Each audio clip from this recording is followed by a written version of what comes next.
बहुत ही कंजूस थी। उसकी कंजूसी से उसका पूरा मोहल्ला बहुत अच्छे से वाकिफ था। ऐसे ही आज के दिन भी निर्मला अपने घर में शाम की चाय के पैसे बचाने के लिए कौशल्या के घर पर बैठी हुई थी और कौशल्या ने अपने मन में कहा, ये तो जाने का नाम ही नहीं ले रही। हाँ नहीं तो अभी तक 10 बिस्किट और 2 कप चाय गटक गई है। अरे पड़ोसी है, इसका मतलब ये थोड़ी है कि मैंने इसे गोद ले लिया है। कोई और जिक्र छेड़ कर देखती हूँ, शायद चली जाए। कौशल्या बहुत ज्यादा गुस्से में थी और उसकी बहू भी चाय बना बनाकर परेशान हो गई थी। तभी कौशल्या निर्मला से कहती है, अरे निर्मला, तेरा बेटा धीरज भी तो शादी के लायक हो गया है ना। कोई अच्छी सी लड़की उसके लिए बोले तो मैं देख देती हूँ। मैं अपनी बहू की तरह कोई गरीब घर की समझदार लड़की तेरे बेटे के लिए पसंद करूं? बता मुझे। अरे नहीं नहीं बहन, हम तो गरीब घर की बेटी बिल्कुल भी नहीं लाएंगे। इतने ऊंचे खानदान की लेकर आएंगे। हम भी तो ऊंचे खानदान के हैं।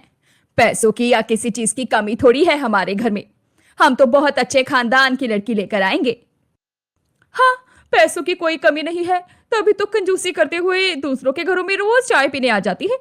और सामान सब कुछ होने से क्या फर्क पड़ता है जब अपनों को कुछ नहीं देती। क्या बात हो गई? क्या सोचने लगी तू? नहीं नहीं निर्मला बहन, मैं तो यही सोच रही थी कि बिल्कुल ठीक बात है। धीरज में किसी चीज की कमी थोड़ी है। उसके लिए तो तुम चांद जैसी पत्नी लेकर आना, और बहुत अमीर घर की भी। दहेज तो तुम लोगी ही। बिल्कुल लूंगी, आखिर मेरा इकलौता बेटा है। और जब दान दहेज लूंगी तभी तो प्रीति की शादी में भी वो सब देने के काम आएगा ना। निर्मला भी सारी बातें करके घर आ जाती है। कुछ दिनों के बाद उनके घर में पंडित जी आते हैं और एक लड़की की फोटो दिखाते हुए कहते हैं, देख निर्मला बहन, बहुत अच्छी लड़की है। लड़की का नाम श्रुति है, बहुत संस्कारी है और अच्छे घर से भी है।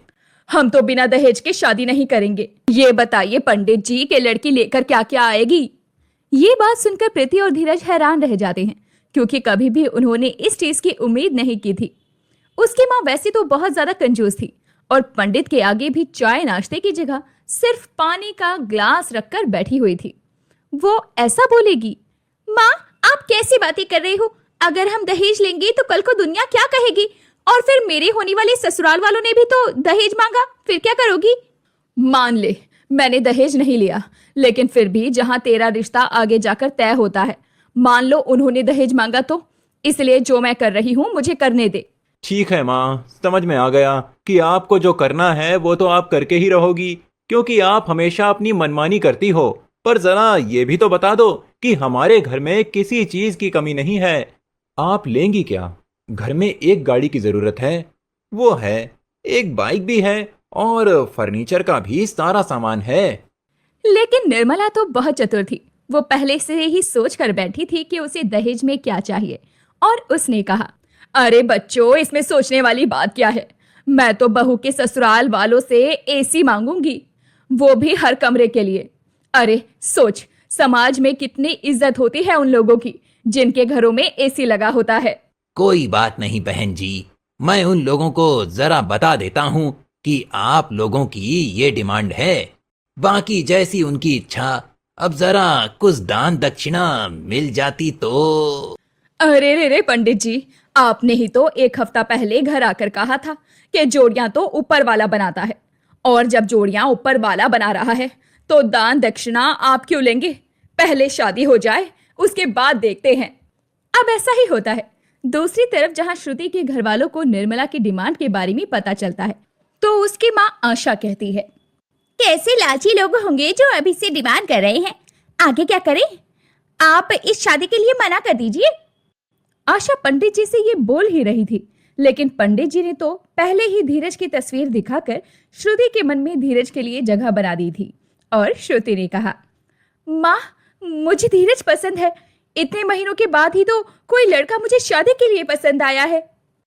अब ऐसा ही होता है। श्रुति की जिद के आगे आशा भी कुछ नहीं कहती, और श्रुति को पूरी उम्मीद थी कि वो अपनी सास को सुधार देगी।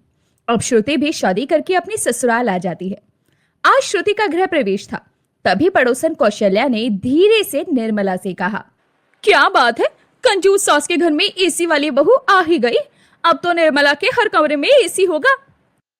वही तो, मैंने कहा था ना, जो मैं कहती हूँ वो मैं करके दिखाती हूँ। पूरे मोहल्ले में सबसे अच्छा घर होगा अब हमारा। अब ऐसा ही होता है, हर कमरे में एसी फिट हो जाता है। पहले दिन तो निर्मला का ध्यान नहीं रहता कि हाथी पालना आसान है, उसका असली खर्चा उठाना कितना ज्यादा मुश्किल है। लेकिन अगले दिन जब निर्मला रसोई में जाती है तो देखती है कि श्रुति एसी चलाकर खाना बना रही थी। अरे अरे बहू, पागल हो गई है क्या? एसी चलाकर खाना कौन बनाता है? मेरा मतलब है कि एसी चलाकर खाना बनाएगी तो खाना धीरे पकेगा। मैं सब जानती हूँ माँ जी कि आप ऐसा क्यों बोल रही हैं और एसी क्यों नहीं चलने दे रही। आपका बिल आएगा ना, और यही तो मैं चाहती हूँ। माँ जी, बाहर कितनी ज्यादा गर्मी हो रही है, और आपको पता है कि इतने अमीर घर में आपने शादी की है। मुझे तो बिना एसी के रहने की आदत है ही नहीं माँ जी। अच्छा, वो सब ठीक है, तू क्या बना रही है सुबह के नाश्ते में? माँ जी, सबके लिए दम बिरयानी, रायता, पूरी छोले और मीठे में मूंग दाल का हलवा बनाने की सोच रही हूँ। हे भगवान, ये लड़की तो आज ही मुझे सड़क पर ला कर मानेगी। नहीं नहीं बहू, एक काम कर, मीठे में मूंग दाल का हलवा बनाने की क्या जरूरत है? सूजी का हलवा बना ले। और पूरी बनाने की क्या जरूरत है?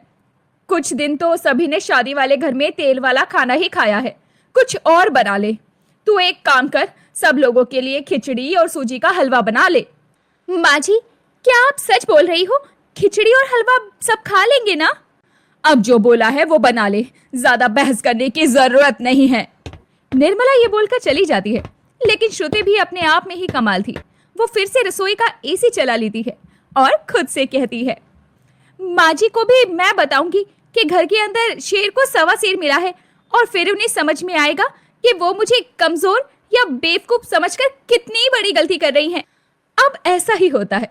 श्रुति सभी लोगों के लिए पहले रसोई का खाना परोसती है और हॉल का एसी चला देती है। निर्मला का दिल जोर जोर से धड़कने लगता है।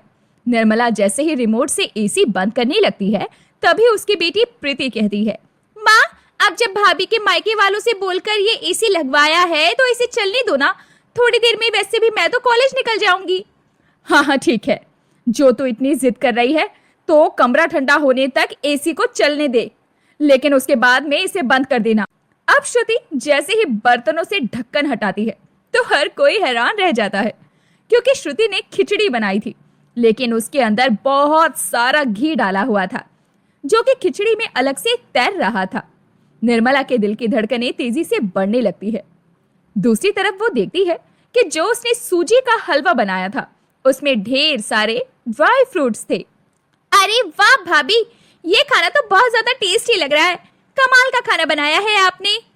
और ये हलवा तो एक नंबर है। इतना बढ़िया हलवा कोई कैसे बना सकता है? तुम तो बिल्कुल मास्टर शेफ निकली। क्यों माँ, अब तो खुश हो ना आप अपनी बहू से? खुश?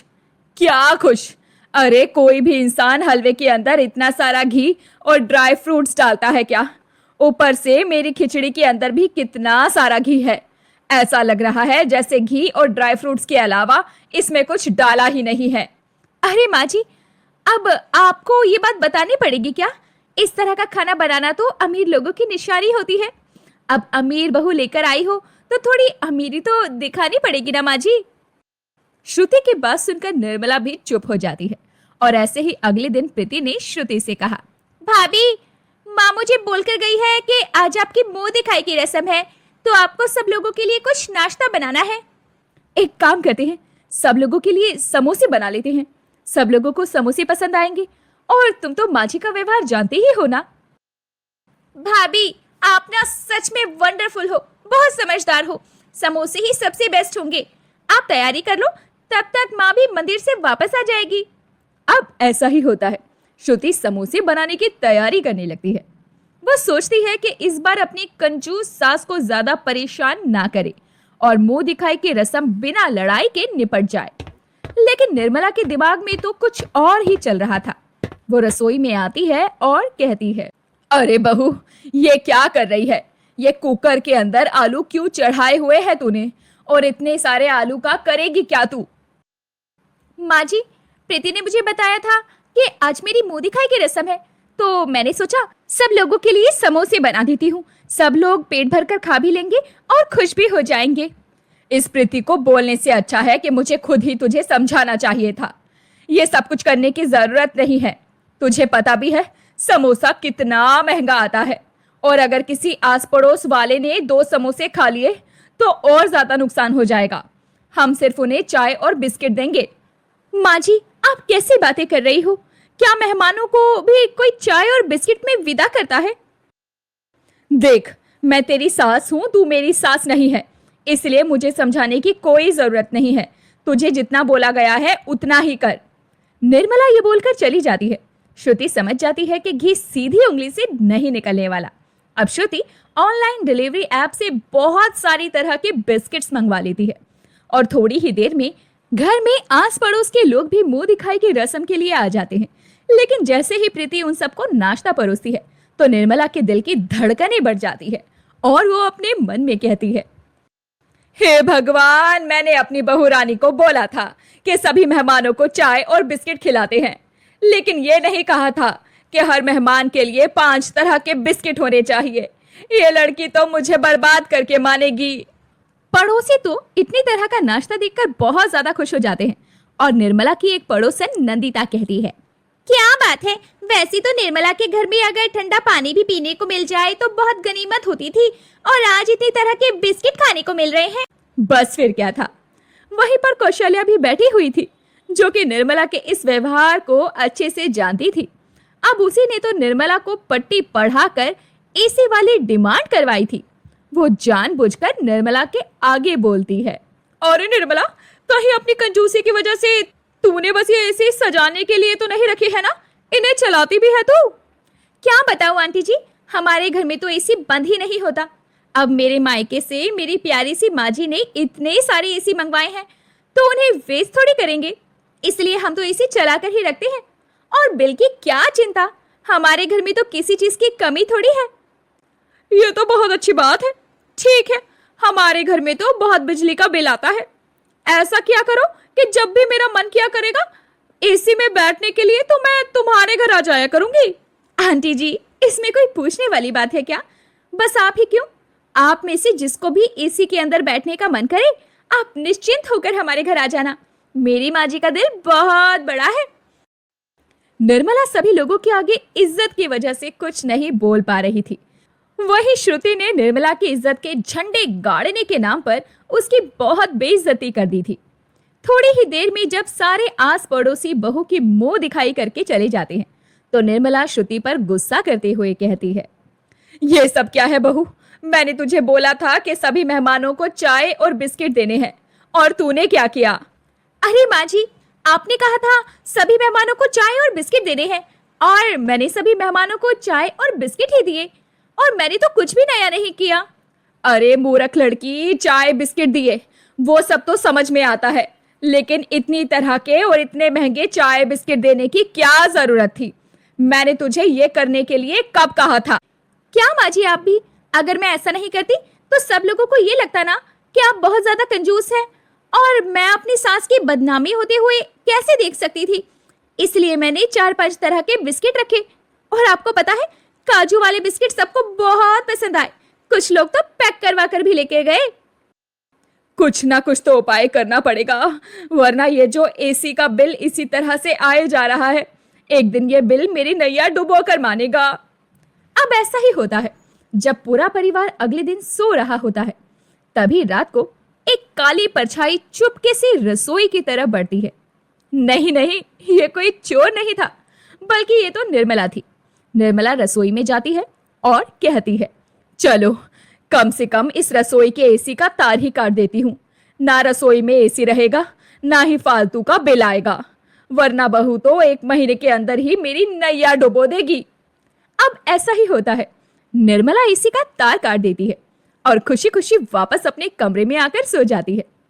लेकिन वो इस बात से अनजान थी कि हर कोई कभी ना कभी गलती कर ही देता है। अगले दिन श्रुति जब सुबह सुबह रसोई में जाती है, तभी उसे रसोई में अपनी सास की पायल मिलती है, और वो कहती है, अरे ये सब कुछ क्या हो रहा है? माँ जी तो मुझसे पहले सोने के लिए चली गई थी, और अभी जब मैं माँ जी के कमरे से निकल कर आई हूँ तो माँ जी तो उठी नहीं है। फिर रसोई में माँ जी की पायल क्या कर रही है? पानी की बोतल भी वो अपने कमरे में लेकर सोती है और 8 बजे के बाद वो तो कुछ खाती पीती भी नहीं है। श्रुति को शक हो जाता है, लेकिन जैसे ही वो रसोई में जाने के बाद एसी ऑन करके देखती है तो उसका शक अब पूरी तरह यकीन में बदल जाता है और वो कहती है, अच्छा तो मेरी कंजूस सास ने एसी वाली बहू से बचने के लिए इतनी बड़ी चाल चलने की कोशिश की है। उन्होंने एसी का तार काट दिया। कोई बात नहीं, ये भी नहले पर दहला ना पड़ा तब बताऊंगी। अब ऐसा ही होता है। श्रुति भी जाकर अपने कमरे में सो जाती है। थोड़ी ही देर में जब प्रीति और धीरज के काम पर जाने का समय होता है तो धीरज अपनी माँ से कहता है, अरे माँ, ये श्रुति कहाँ है और अब तक खाना लेकर क्यों नहीं आई? माँ मुझे भी देरी हो रही है।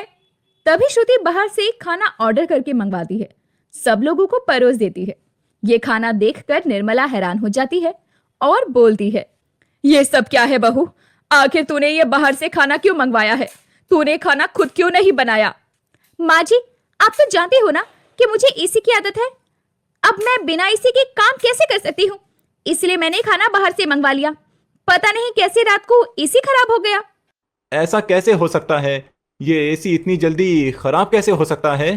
भाभी, अभी तो ये एसी वारंटी में होगा ना, ठीक हो जाएगा। हाँ प्रीति, एसी तो वारंटी में है, लेकिन अभी क्या है ना, वो एसी ठीक करने वाला परसों आने को कह रहा है। तब तक मैं खाना नहीं बना पाऊंगी बिना एसी के।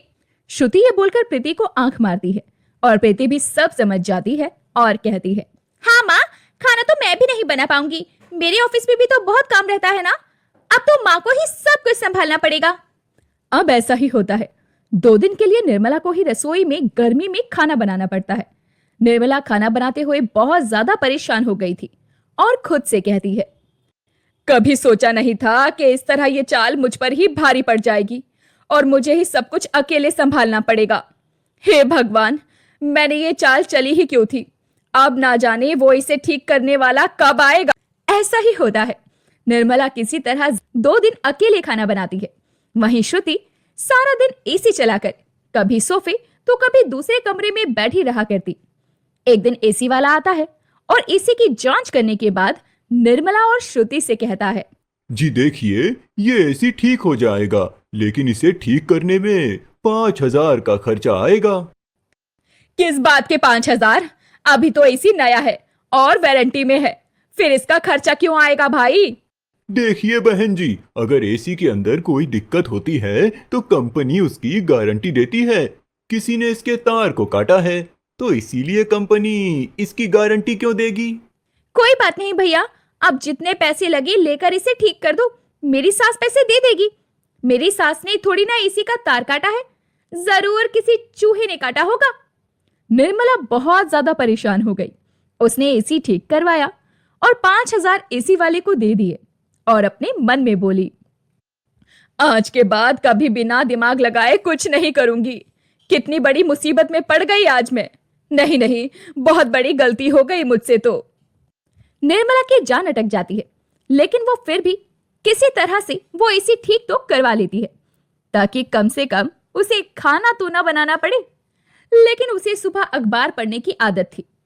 एक दिन जब वो अखबार लेने के लिए सुबह के समय दरवाजा खोलती है, तभी उसके हाथ में बिजली का बिल आता है। बिल देखते ही निर्मला के सीने में तेज दर्द उठता है। अब धीरज, प्रीति और श्रुति उसे गाड़ी में बैठाकर अस्पताल ले जाने लगते हैं और निर्मला कहती है, सुनो, यहीं पास में एक सरकारी अस्पताल है, मुझे वहां ले चलो। मुझे कुछ नहीं हुआ है, थोड़ी देर में ठीक हो जाऊंगी। अरे माँ, अब तो बस कर दीजिए, हम जो कर रहे हैं हमें करने दीजिए। कम से कम अगर अब आप बोली तो मुझसे बुरा कोई नहीं होगा। धीरज, बिना कुछ सोचे समझे इन्हें प्राइवेट हॉस्पिटल में लेकर चलो और इनका अच्छे से अच्छा इलाज करवाओ। ये दर्द बिल्कुल भी अच्छा नहीं होता धीरज। अब ऐसा ही होता है। धीरज गाड़ी चलाते हुए एक प्राइवेट हॉस्पिटल में लेकर जाता है, जहां पर उसे एसी वाला कमरा मिलता है। थोड़ी देर में डॉक्टर जाकर उन्हें बताते हैं, जी देखिए, डरने वाली तो कोई बात नहीं है। दरअसल ये आजकल कुछ ज्यादा ही स्ट्रेस ले रही थी, जिसकी वजह से इन्हें ये छोटा सा दर्द उठा है। लेकिन इन्हें स्ट्रेस से दूर रखिए। वैसे ऐसा भी क्या देख लिया आपने जो आपके दिल में दर्द हो गया? क्या बताऊं डॉक्टर साहब, घर का बिजली का बिल 30,000 का आया है। कुछ पैसे और मिलाकर तो प्रीति के लिए नई स्कूटी निकाल लेते, बस जैसे ही वो बिल देखा तो दिल की धड़कन इतनी तेजी से दौड़ने लगी जैसे 100 घोड़े एक साथ दौड़ रहे हों। माँ जी, देखा, आपकी कंजूसी आप पर भारी पड़ गई ना। और अब देखिए, आप प्राइवेट एसी वाले अस्पताल में लेटी हुई हैं और जब आप यहाँ से जाएंगी तब भी आपका बिल लाखों में आएगा। हे भगवान, मैंने तो बहुत बड़ी गलती कर दी कंजूसी करके। मुझे कंजूसी करनी ही नहीं चाहिए थी। ना ही मैं कंजूसी करती और ना ही ये सब कुछ मेरे साथ होता। अरे क्या कर दिया मैंने। माँ, कम से कम अब तो अपने आप को चेंज कर लो। कम से कम इतनी उम्मीद करो कि जब आप यहाँ से जाओगी तो बिल्कुल चेंज हो जाओगी। मुझे माफ कर दो बहू, मैंने तेरे से दहेज मांगकर बहुत बड़ी गलती कर दी। मैं खुद एक बेटी की माँ हूं, मुझे ऐसी हरकत नहीं करनी चाहिए थी। मैं वादा करती हूँ, ना आज के बाद मैं कभी कंजूसी करूंगी और ना ही कभी लालच। माँ जी, मैंने आपको माफ कर दिया। मैं बहुत ज्यादा खुश हूँ कि कम से कम आपको आपकी गलती का एहसास तो हो गया। मेरे लिए इससे बड़ी बात कोई नहीं हो सकती। जब अब मैं सुधर ही गई हूँ तो कम से कम मुझे यहाँ से ले जाकर किसी सरकारी अस्पताल में भर्ती करवा दो। यहाँ का बिल बहुत ज्यादा आएगा। निर्मला की बात सुनकर सब हंस पड़ते हैं, क्योंकि कंजूसी तो शायद उसकी फितरत में जो थी, जो कि सुधर नहीं सकती थी। लेकिन फिर भी वो अपने आप में थोड़ा बहुत सुधार ले आती है ताकि उसके परिवार को उसकी कंजूसी और लालच की वजह से किसी भी दुविधा का सामना ना करना पड़े और वो खुशी खुशी रहने लगते हैं।